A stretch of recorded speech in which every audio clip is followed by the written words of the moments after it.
The Galactic Council chambers fell silent as Ambassador Tom Reed entered. His gait was different today. No careful, measured steps to appear non-threatening. No deliberately slouched posture to seem smaller. The human walked with his full height and strength on display, and the various alien representatives shifted uncomfortably in their seats. "Representatives of the Allied worlds," Tom announced, his voice lacking its usual diplomatic softness, "I come before you not to negotiate, but to inform." High Chancellor Glixel, a tall, spindly being from a low-gravity world, raised a trembling appendage. "Ambassador Reed, we have reviewed your petition regarding the quarantine of Earth, and while we sympathize—" "You misunderstand," Tom interrupted. "Something humans have been carefully trained never to do in diplomatic settings.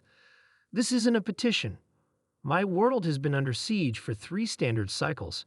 Our colonies have been raided. Our ships have been pirated. All while we followed your rules of engagement." The room buzzed with nervous energy. The Vexari representative, Admiral Noor, a being covered in iridescent scales, leaned forward. "Your species signed the Treaty of Harmonious Coexistence. The limitations on Deathworlders were clear. We're done with that treaty," Tom said flatly. "As of 2 hours ago, the combined fleets of humanity have mobilized. We are no longer restricting our capabilities or our responses." Panic erupted across the chamber. Beings from gentle worlds had never witnessed the full capacity of humans. They'd only seen the carefully controlled presentations, the restrained demonstrations. "You can't," shrieked Representative Plix of the Ethereum Collective. "The treaty requires." Tom slammed his hand on the podium, a sound like a thunderclap in the chamber. Several representatives visibly recoiled. "For 60 years, we've pretended to be weaker than we are. We've hunched our shoulders, softened our voices, and moved slowly to make you comfortable. We've limited our ship designs, our weapon yields, and our reaction times, all to fit into your galactic community." The holographic display behind him activated, showing human military vessels dropping their outer shells, revealing sleeker, more aggressive designs underneath. "Those were costumes," Tom continued. "Facades we maintained to be accepted. But the attacks on our worlds have crossed the line. The Krenthal pirates who raided New Montana weren't just stealing resources. They took children." The representatives exchanged nervous glances. Taking young was universally recognized as the gravest offense. "We tracked them to a base in the Urgov system," Tom said, his voice deadly calm. "A system claimed by the Vexari Imperium, who denied our requests to pursue." Admiral Noor bristled. "Territorial integrity is meaningless when you harbor slavers," Tom finished. 12 hours ago, a single human destroyer entered the Urgov system. Not our biggest ship, not our best, just the closest." The holographic display changed to show footage of a modest human vessel approaching a massive space station surrounded by Vexarid patrol ships.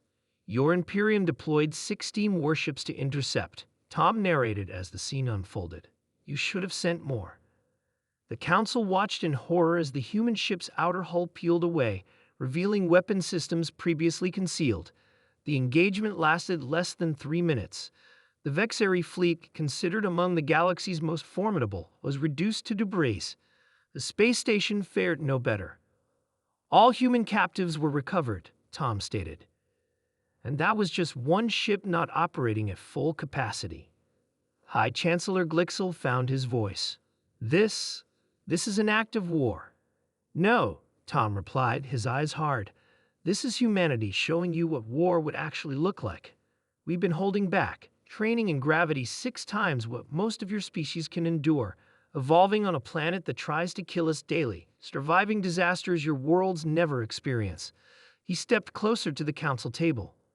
"We wanted to belong. We limited ourselves by your standards because we desired peace and cooperation. But we will not sacrifice our people for your comfort any longer." Tom activated a small device, and a new star map appeared, highlighting dozens of points across the galaxy. "These are human military assets now revealing their true capabilities. We're not expanding, we're not conquering, but we are done pretending to be less than we are." The council chamber remained deathly silent. "We're renegotiating our position in this alliance," Tom said. "Humanity will no longer accept second-class status or restrictions based on our world of origin.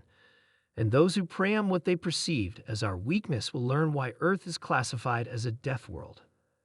As Tom turned to leave, Representative Lin of the Taraxi Commonwealth, one of the few species that had consistently supported humans, spoke softly. "What do you want from us, Ambassador?" Tom paused. "The same thing we've always wanted: fair treatment, respect for our sovereignty, and the acknowledgement that diversity in this alliance includes accepting those of us who evolved in harsher conditions." He looked back at the council. "We don't want to rule. We never did. But we won't bow to those who fear us for being what evolution made us. The pretending is over.